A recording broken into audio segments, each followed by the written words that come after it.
ମୁଁ ହେଲି ଡକ୍ଟର ନରେନ୍ଦ୍ର କୁମାର ମିଶ୍ର, ଜଣେ ସଂସ୍କୃତି ଗବେଷକ ଏବଂ ଜଣେ नाट्यकर्मी। तेबे आज कलिंग नाट्य संस्था द्वारा ये आमर जो आलोचना चक्र अनुष्ठित होता से सारा ओडिशा भिन्न भिन्न नाट्यकर्मी एठिकी आसीथिले, जो मान भीतर निर्देशक थिले, नाट्यकार थिले, अभिनेता थिले एवं नाट्य समालोचक मध्य। आज जो विषय वस्तु थिला ओडिया नाटक आज कोठी पहुंची एवं आमे कोठी छिड़ा होइछे ए परिप्रेक्षी रे अति सुंदर आलोचना हला एवं आलोचना रे गोटे बड़ प्रश्न उठिला जे आमर सर्वभारतीय स्तर रे जो स्तर नाटक होची आमर नाटक से प्रकार पहुंची पारु नाही, किंतु अन्य पक्षरे कहियो गले गुणात्मक दृष्टिकोण भिन्न भिन्न क्षेत्र रे आमे निजको प्रतिष्ठित करि पारिछु, किंतु हेई पारे वैषयिक दृष्टिकोण किंबा व्यावसायिक दृष्टिकोण आमर नाटक गुड़िक जे प्रकार हवा कथा ताहा हेई पारु नाही। एथिपाई मुख्य कथा होची अर्थर अभाव। जितेबाला आम कौन गोटे पौराणिक नाटक करवा, ऐतिहासिक नाटक करवा, से खर्च निश्चित भाव में अधिक, तेणु आमको यही अर्थाभावटा किसी परिमाण में विकलांग करुच्ची, किंतु आमर नाट्य प्रतिभा एभली अच्छी, आमर निर्देशक अच्छा, अभिनेता अच्छा, जो मैंने अभिनय द्वारा कार्य द्वारा नाटक को बहुत ऊपर को उठे। आज जो मैंने आमर थिले आकाश दास नायक थिले एवं बाबू सिंह भाई थिले, पूर्ण मल्लिक भाई थिले, ये समस्ते आमको आज निर्भर प्रतिश्रुति देइचंती। आमे जो किछि छोट छोट दाबी बा छोट छोट दुख आमे कहिचु सेगुडी को से माने मुख्यमंत्री निकट रे उठेबे, विधानसभा रे उठेबे एवं गोटे गोटे सारा ओडिसा रे गोटे नाट्य परिवेश सृष्टि करिवे, जो परिवेश रे समस्त मिलिमिशि आमर उत्कलीय संस्कृति ओडिया अस्मिता को आमे नहींगिरी सर्वभारतीय स्तर में आमे प्रमाणित करि पारि। यदि आमे देखिबा सर युवपीढ़ी एबे धीरे धीरे कमी कमी जाउछन, नाट्य मानकु इंटरेस्टेड रहनांती, आ ऊपर आपण कोन युवपीढ़ी बात करबा?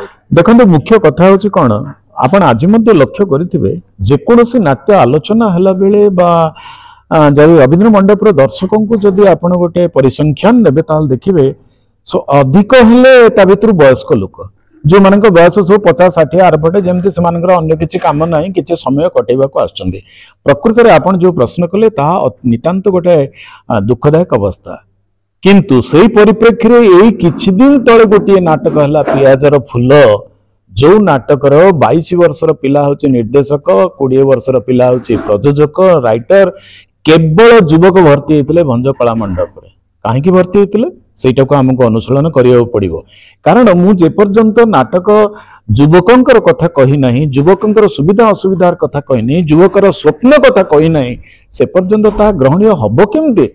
आमे सबु बेले से जमीदार, से भृत्य, से शोषण जो गुड़िक आउ नाही, जो गुड़िकर आउ स्थिति नाही। आज आपण आसिलेनी एआई लेवल को, जो एआई लेवल को आसिलेनी, एआई लेवल एंट्री हला परे कंप्यूटर लाइफ रे जीविका रे की प्रकार समस्या हबो, तार समाधान केमिति हबो, आजिकार जो जीवन संपर्क केमिति पातळ होई गलानी, वैवाहिक संपर्क विशेष किछि नाही कहले चलिबो, लिव इन रिलेशनशिप तार जो समस्या सही कथा आम जो कहवा से माने सुनिबा को चाहिए, जानिबा को चाहिए। एणु वर्तमान परिवर्तित परिस्थिति रे युवक मानकर समस्या एवं युवक मानकर स्वप्न ये दुईटी को जदि ताल मिसई करी आमर नाट्यकार माने, आम निर्देशक माने नाट्य प्रस्तुति करिवे, नाट्य प्रयोजना करिवे, योजना करिवे, ताहले निश्चित भाव में आकर्षित हो। एतिरे मोर कौनसी ए प्रकार मोर ये नहीं। निकट रे मोटे नाटक करितली माधव संधाने, जो इट वाज ए रीइंटरप्रिटेशन, माने जो आमर नीलमाधव कथा थिला तार गोटे अन्य गोटे इंटरप्रिटेशन थिला, मिथिकल थिला, किंतु मु तो निजे लक्ष्य करछि, कारण मु निजे जेहेतु जने सांस्कृतिक गवेषक,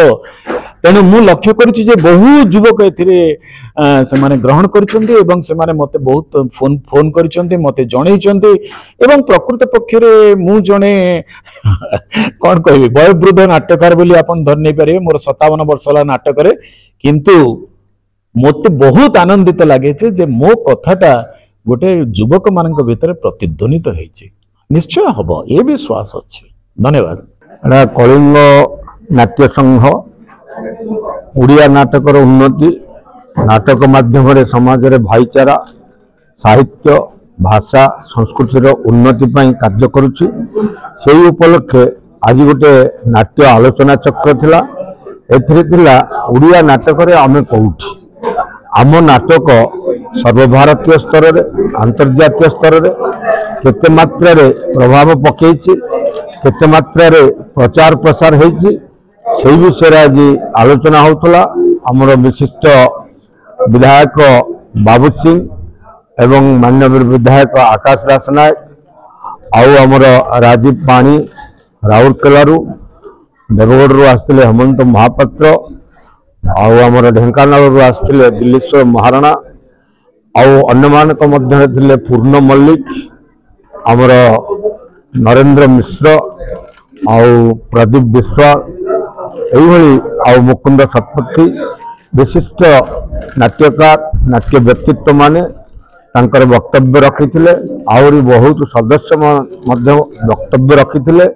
हमर निर्यास हैला जे ओडिशा सरकार जेमिति भाव रे खेलर उन्नति पई 4500 कोटी टंका रखिचंदी किंतु संस्कृति विकास पई मात्र 250 कोटी टंका रखिचंदी।